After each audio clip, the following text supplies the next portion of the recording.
وَلْتَكُن مِّنكُمْ أُمَّةٌ يَدْعُونَ إِلَى الْخَيْرِ وَيَأْمُرُونَ بِالْمَعْرُوفِ وَيَنْهَوْنَ عَنِ الْمُنكَرِ وَأُولَئِكَ هُمُ الْمُفْلِحُونَ.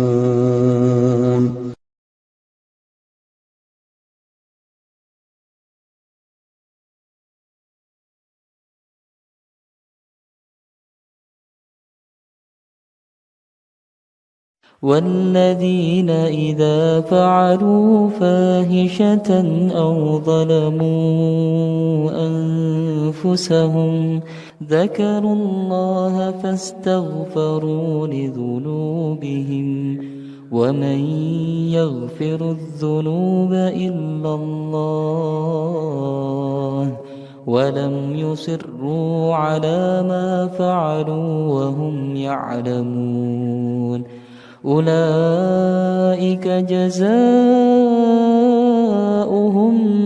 مغفرة من ربهم وجنات تجري من تحتها الأنهار خالدين فيها ونعم أجر العاملين.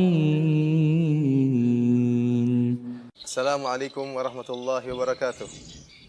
Alhamdulillah, salatu wassalamu ala rasulillah wa ala alihi wa ashabihi wa mawala. Akhil muslim, saudaraku yang beriman dan bertakwa kepada Allah subhanahu wa ta'ala. Siapa di antara kita yang tidak pernah berbuat dosa? Siapa di antara kita yang tidak pernah melanggar perintah Allah subhanahu wa ta'ala? Setiap kita pasti berbuat dosa. Dan ini telah dinyatakan oleh Nabi sallallahu alaihi wasallam. Kullu bani Adam khata'. Setiap anak Adam khata'. Dan khata' dalam bahasa Arab artinya senantiasa terjerumus dalam dosa. Berulang-ulang terperangkap dalam perangkap iblis dan perangkap syaitan. Akan tetapi kata Nabi sallallahu alaihi wasallam, wa khairul khatta'ina at-tawwabun. Dan orang-orang yang berdosa, yang terbaik di antara mereka adalah yang bertobat kepada Allah Subhanahu wa taala. Pada kesempatan yang berbahagia ini, saya ingin mengajak saudaraku untuk merenungkan tentang luasnya rahmat Allah Subhanahu wa taala. Agar jangan sampai terbetik sedikit pun dalam hati kita keraguan untuk kembali kepada Allah. Keraguan untuk bertobat kepada Allah Subhanahu wa taala. Karena kita sama-sama tahu, saya pun menyadari, Anda pun menyadari, seringkali iblis datang membisikkan dalam hati kita, membuat kita ragu untuk kembali kepada Allah Subhanahu wa taala. Membisikkan kepada kita bahwasanya dosa kita terlalu besar. Bahwasanya Allah tidak akan mengampuni dosa yang telah kita lakukan. Iblis yang datang kepada Anda, dialah iblis yang pernah datang kepada diri saya. Atau menyatakan bahwasanya Allah Subhanahu wa taala tidak rahmat, tidak sayang kepada kita. Ketahuilah bahwasanya itu semua hanyalah tipuan iblis. Tuhan kita, Rabbul Alamin, adalah zat yang sangat sayang kepada hamba-hambanya. Dan senang dengan orang yang bertobat kembali kepada Allah Subhanahu wa taala, kembali kepadanya.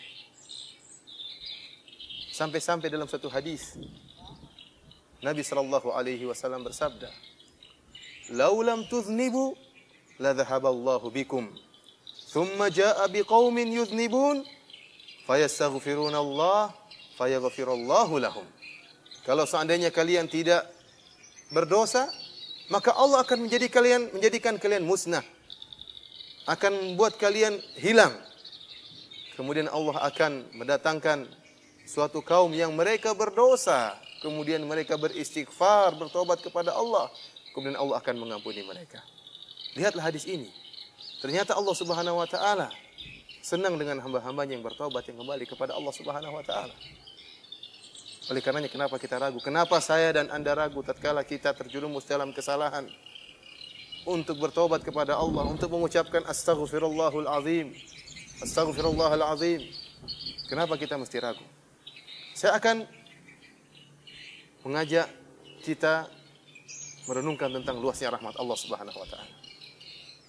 Ada sebuah ayat dalam Al-Qur'an yang dinamakan oleh para salaf dengan arja ayatin fi kitabillah. Ayat yang sangat memberi harapan, yang paling memberikan harapan kepada hamba-hamba Allah Subhanahu wa taala. Ayat apakah itu? Allah Subhanahu wa taala berfirman, "Qul ya ibadiyalladzina asrafu ala anfusihim la taqnatu min rahmatillah. Innallaha yaghfirudz dzunuba jami'an. Innahu huwal ghafurur rahim." Nidaun rabbani, seruan ilahi, panggilan Allah Subhanahu wa taala kepada siapa? Kepada hamba-hamba Allah yang berdosa, yang berlumuran dosa. Kepada hamba-hamba Allah yang tenggelam dalam kenistaan. Allah seru mereka dengan panggilan penuh rahmat. Kata Allah Subhanahu wa taala, "Qul ya ibadi, wahai hamba-hambaku yang telah melampaui batas dalam berbuat dosa." Lihat, mereka terjerumus dalam kemaksiatan, tapi Allah tetap memanggil mereka dengan hamba-hambaku. Allah masih mengakui mereka sebagai hamba-hamba Allah sementara mereka bermaksiat, sementara mereka melanggar perintah Allah Subhanahu wa taala, sementara mereka membangkang dengan perintah Allah Subhanahu wa taala. Allah masih mengakui mereka sebagai hamba-hambanya. Allah mengatakan, "Qul ya ibadi, wahai hamba-hambaku." Kemudian Allah berkata apa? "Alladzina asrafu ala anfusihim." Yang telah melampaui batas dalam berbuat dosa. Allah tidak menyatakan hamba-hambaku yang berdosa. Tapi Allah menyatakan hamba-hambaku yang melampaui batas dalam dosa. Artinya terjerumus, bergelimang dalam dosa-dosa yang begitu banyak. Kemudian apa kata Allah? La taqnatu min rahmatillah. Janganlah kalian putus asa dari rahmat Allah Subhanahu wa taala. Jangan kalian putus asa. Jangan sekali-sekali terbetik dalam hati kita putus asa dari rahmat Allah, dari kasih sayang Allah Subhanahu wa taala. Innallaha yaghfirudz dzunuba jami'an. Sungguhnya Allah Subhanahu wa taala mengampuni seluruh dosa. Innahu huwal ghafurur rahim. Allah tutup panggilan Rabbani ini dengan firman-Nya, Innahu huwal ghafurur rahim. Sungguhnya Allah Subhanahu wa taala Maha Pengampun lagi Maha Penyayang. Untuk menghilangkan keraguan akan luasnya rahmat Allah, saya akan mengajak kembali saudaraku sesama muslim untuk melihat bagaimana praktek nyata kasih sayang Allah yang Allah tawarkan kepada orang-orang yang paling kafir terhadap Allah Subhanahu wa taala. Lihatlah Firaun, laknatullah alaih. Yang tidak ada orang yang lebih kafir daripada Firaun ini, yang mengatakan ana rabbukumul a'la. Aku adalah Tuhanmu yang maha tinggi. Allah mengutus Nabi Musa alaihissalam dan Nabi Harun kepada Firaun. Bahkan Allah mengatakan faqula lahu qawlan layyina la'allahu yatadzakkaru aw yakhsha. Ucapkanlah wahai Musa dan Harun kepada Fir'aun dengan perkataan yang lembut. Semoga Fir'aun ini yatadzakkaru aw yakhsha, dia ingat dan dia takut kepada Allah. Allah masih menawarkan pintu taubat, masih Allah bukakan. Seandainya Allah tidak sayang kepada makhluknya, sedikit pun bersalah, maka Allah akan azab. Apalagi ada makhluknya yang mengaku sebagai Tuhan. Allah akan azab dan musnahkan dan binasakan sedetik itu pula. Akan tapi Allah Subhanahu wa taala masih menawarkan pintu taubat kepada Fir'aun. Lihatlah orang-orang Nasrani yang mereka telah berbuat kesyirikan, yang menyatakan Allah satu dari yang tiga. Sampai Allah mengatakan laqad kafara alladzina qalu innallaha thalithu thalatha. Sungguh telah kafir orang-orang yang menyatakan bahwasanya Allah satu dari yang tiga. Trinitas. Allah mengancam neraka, mereka akan diazab neraka jahanam kalau mereka tidak bertobat. Tapi di akhir ayat apa kata Allah? Afala yatubuna ila Allah wa yastaghfiruna.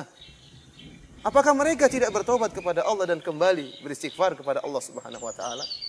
Allah tawarkan taubat dan istighfar.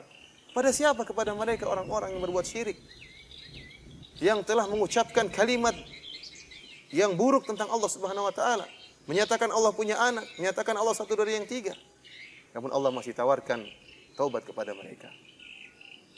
Mari kita renungkan lagi tentang ayat yang lain, yang Allah bercerita tentang Ashabul Ukhdud, tentang raja-raja yang zalim, yang mereka telah membakar hidup-hidup kaum mukminin dan kaum mukminat dengan jumlah puluhan ribu hanya karena mereka mengatakan amanna billah, hanya karena mereka beriman kepada Allah. Allah berfirman dalam surat Al-Buruj, innal ladzina fatanul mu'minina wal mu'minat thumma lam yatubu falahum adzabu jahannam walahum adzabul harim. Sungguhnya orang-orang yang telah menyiksa kaum mukminin dan kaum mukminat itu dengan membakar mereka hidup-hidup, bagi mereka azab yang pedih dan bagi mereka azab yang membakar. Allah mengatakan summa lam yatubu, kemudian mereka tidak bertobat. Kalau mereka tidak bertobat, bagi mereka azab yang pedih dan bagi mereka azab yang membakar. Artinya apa? Masih ada kesempatan bagi mereka untuk bertobat. Kita dengan pandangan yang lemah, kalau melihat ada seseorang yang kemudian mengazab seorang mukmin, membakarnya, menyiksanya, maka mungkin terbentik dalam hati kita, orang seperti ini tidak bakalan diampuni oleh Allah. Orang yang hina seperti ini, yang begitu bengis menyiksa kaum mukminin, tidak akan diampuni oleh Allah Subhanahu wa taala. Bagaimana lagi jika dia membakar puluhan ribu kaum mukminin dan kaum mukminat? Akan tapi Allah Subhanahu wa taala Maha sayang kepada hamba-hambanya. Allah masih menawarkan taubat kepada orang-orang seperti ini. Oleh karenanya Hasan Al-Basri rahimahullah menyatakan, lihatlah bagaimana kasih sayang Allah, bagaimana mulianya Allah Subhanahu wa taala. Qatalu awliya Allah. Mereka ini telah membunuh wali-wali Allah Subhanahu wa taala, tapi Allah masih menawarkan ampunan taubat kepada mereka. Saya ajak kembali saudaraku untuk merenungkan ayat yang lain. Kisah para penyihir Fir'aun. Tatkala mereka berduel dengan Nabi Musa, para penyihir yang telah dikumpulkan oleh Fir'aun, yang disebutkan oleh sebagian ahli tafsir, jumlah mereka ribuan. Dan profesi mereka adalah tukang sihir. Dan kita tahu sihir adalah kesyirikan. Yang syirik merupakan dosa besar. Lebih besar daripada membunuh orang lain, lebih besar daripada mencuri, lebih besar daripada merampok, lebih besar daripada durhaka kepada kedua orang tua, lebih besar daripada berzina. Hidup mereka bertahun-tahun atau bahkan puluhan tahun berkecimpung dalam dunia kesyirikan. Betapa besar dosa yang mereka lakukan. Akan tetapi tatkala mereka melihat mukjizat Nabi Musa alaihissalam, mereka pun kata Allah Subhanahu wa taala, fa ulqiyas saharatu sujada. Maka sujudlah para tukang sihir tersebut. Mereka berkata, amanna bi rabbi Harun wa Musa. Kami beriman kepada Rabbnya Harun dan Rabbnya Musa.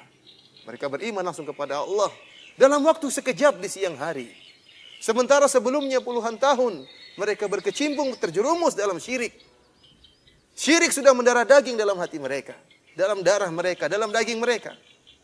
Akan tapi dalam waktu sekejap mereka sujud kepada Allah, kemudian dibunuh oleh Fir'aun, maka Allah ampuni mereka dan Allah masukkan mereka ke dalam surga. Sungguh besar karunia Allah Subhanahu wa taala. Ya.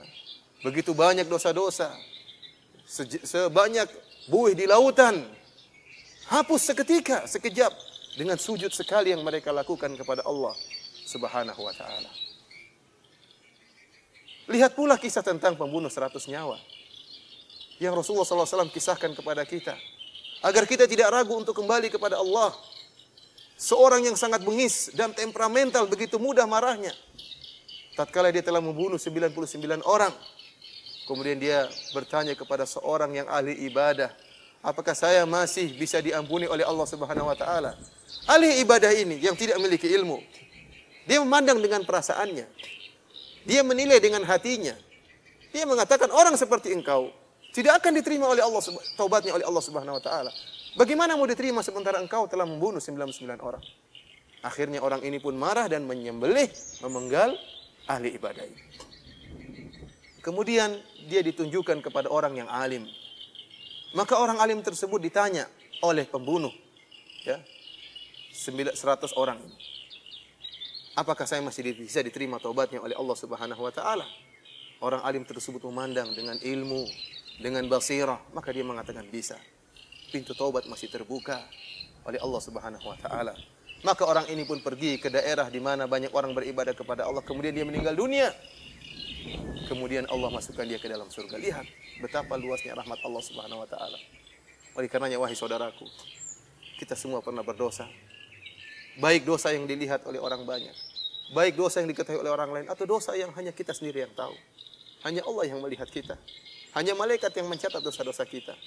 Maka janganlah ragu, saya dan Anda jangan ragu untuk kembali kepada Allah Subhanahu wa taala, untuk bertaubat, untuk meneteskan air mata mengakui dosa-dosa kita. Sungguhnya Rabb kita Allah Subhanahu wa taala sangat sayang dan gembira kalau kita kembali kepadanya. Demikian, wassallallahu ala nabiyyina Muhammad wa ala alihi wa sahbihi wasallam. Wassalamualaikum warahmatullahi wabarakatuh. رحمن يا رحمن ساعدني يا رحمن اشرح صدري قرآن املأ قلبي قرآن واسق حياتي قرآن رحمن رحمن ساعدني يا رحمن اشرح صدري قرآن املأ قلبي قرآن واسق حياتي قرآن لله لله يهفو آملي لله ولحفظ كتاب الله من أول بسم الله للختم وللرضوان